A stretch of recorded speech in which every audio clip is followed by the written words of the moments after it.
When building the retrieval part of their RAG systems, most engineers are thinking that vectors are magic. What they do is to provide a set of keywords, and they expect that those keywords and identifiers are going to be able to be used with the embeddings in order to fetch the most relevant documents. Unfortunately, this is not the case. And in the previous video, I have shown you how you can use both text search or keyword search and embeddings in order to create two separate ways in order to retrieve your relevant documents. In this video, I'm going to show you a complete retrieval pipeline that uses hybrid search, that is embeddings and keyword search using PostgreSQL. And on top of that, we're going to be building a full pipeline that uses HyDE, which is going to expand our queries, and a Reranker at the end in order to have a complete retrieval solution. Hello everyone, my name is Venelin, and in this video, we're going to build Advanced Retrieval Pipeline. Let's get started. Before writing any code, let's look at the architecture of our pipeline. We're going to start with a user query, and this query is going to go through hypothetical document embeddings, and I'm going to be explaining this technique in a bit. Then we're going to go to the heart of the pipeline. This is going to be the hybrid search, which has two different components, the vector search or using the embeddings, and the full text search using the Postgres full text search capabilities. We're going to be combining the results of both executions into a single list of candidates, and then this list of candidates is going to be provided to a reranker. In our case, we're going to be using FlashRank as a library that is going to be running the actual reranking for us. And then we'll have a list of top ranked chunks that are going to be then passed to the LLM. Of course, each of those chunks are going to be scored how likely it is that they provide answers to the original query. And you're going to be able to use some sort of filtering in order to remove some of those chunks that are below some threshold. The hybrid search part itself is going to be able to handle the two types of queries. For example, if you're looking for data center revenue, this is going to be using the embeddings in order to find chunks that are similar in meaning to the query that we're going to be providing. And on the other hand, if we have a query such as NVIDIA Q3 2025, we're going to be using the full text search for that one. And this is going to take a much better list of results for the original query, since it's going to be identifying just the keywords from this query. If you want to get access to the complete source code and text tutorial for this video, go and subscribe to ML Expert Pro. There, you're going to find a complete AI engineering academy that starts from setting up your environment and learning the basics of Python, PyTorch, and classical machine learning models. Then it goes through RAGs, CAGs, and how you can build agentic systems and how you can fine-tune your own LLMs. So if you want to become a better AI engineer, go and subscribe to ML Expert Pro. Thank you. We are going to extend our Postgres schema using document level metadata, and I'm going to be creating a new table called documents. Here we'll store a file name, the markdown content of the complete PDF that we're going to be processing, along with the ticker, fiscal year, fiscal quarter, the report type, which are going to be able to be thank you and 10K. And when this was created, this will be able to be checked by our database. And if it is a thank you document, we're going to be able to have the first to the fourth quarter for this particular document. And we're going to be linking the chunks to the original document. So we'll have a reference from each chunk to the original document.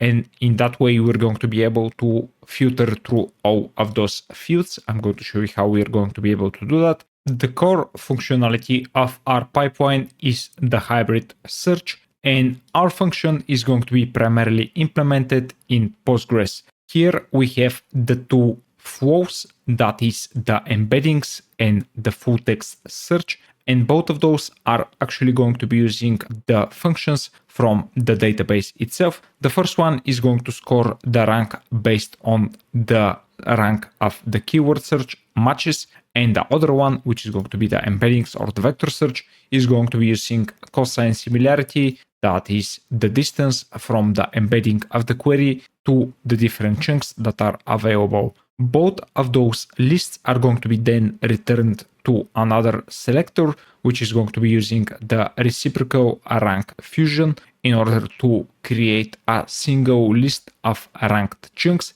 that are going to be returned then to our application. I'm in my local cursor instance, and I'm going to start by inserting the document or the original document along with the enriched chunks. You're going to see that we have inserted a document with ID 24, and we have generated 8 embeddings and 8 chunks for each of those. Now that those are saved within our local Supabase instance, I'm going to run the hybrid search, and this is going to run on the Blackwell GPU sales and Quan infrastructure partnerships. So here on the right, you are going to be able to see the chunks that are being returned to us about NVIDIA, data center, and a reconciliation of GAAP, non-GAAP financial measures. Those are the titles. So you're going to be able to see that this actually is going to return some chunks using the hybrid search. Many times your user queries are going to be either too short, too long, or sometimes even plain wrong. So in those cases, you might be able to fix some of that using hypothetical document embeddings. And this technique is really simple. What you need to do is to use an LM in order to create a hypothetical answer. And then you're going to be using this hypothetical answer as an embedding for your hybrid search or the part that is going to be using the vector embeddings. And here is how this is going to work. Write a paragraph answering the query. And within this, I'm going to be having this very simple function, expand query with height. And I'm going to be providing an LOM. Since this is running entirely offline, I'm going to be using the geometry 4 billion parameter model. And in the real world, you want to have as powerful as possible model that is going to create a very good response that will embed nicely with the rest of your knowledge base. So keep that in mind. Don't put just a very tiny model here that is going to hallucinate a sort of gibberish, and you're going to be using that gibberish for the embeddings. Of course, when you're using this in such a way, this is not going to work quite well. So let's see in practice how you can use this. I'm going to start again by getting a query. What strategic initiatives is NVIDIA taking to expand AI infrastructure globally? And what we're going to do here is first expand the query with height and then use the hybrid retrieve. Let's look at the result right now. You can see that compared to the previous one, the third result is now different. At the start, we also have now data center on top and then the about NVIDIA source title at a second place. And note that this is the expansion that our LM has provided. NVIDIA is pursuing a multifaceted strategy to aggressively expand its AI infrastructure globally. So you can imagine that when you're running such a paragraph through your embeddings in the real world, where you have a large sets of documents, you're going to be able to get much better embeddings. Of course, you can tune this and create embeddings or height expansions that are a bit smaller or even larger depending on your context. And of course, you can use that using this particular query, you're getting the list of sources that is a bit different compared to the original one. And I would argue that now the embeddings are quite a bit better. The last component of our pipeline is going to be the Reranker. And in our case, I'm going to be using the ranker from FlashRank, which is a very nice library that allows you to use a variety of models that are going to be used as cross-encoder for reranking. And in our case, we're going to be passing in a list of documents that we're going to be able to rerank. Note that here I'm specifying the MS Macro Mini LM V2 as a model that you're going to be able to use for reranking. This one in particular is very nice for these quick demos, but in other cases you are going to be needing a much beefier models Actually, the Qwen3 Reranker is also available within this 600 million parameter version. So this is a nice other reranker that you can use. And note that you are most definitely going to be increasing the max length of the passages or the text that you're going to be passing when working with this reranker. So keep that in mind. You would want to increase this as much as your machine is providing you the capacity for, since this is going to be vastly improving the ranking pipeline that you're going to be able to have. And the usage of this particular ranker is going to be extremely simple.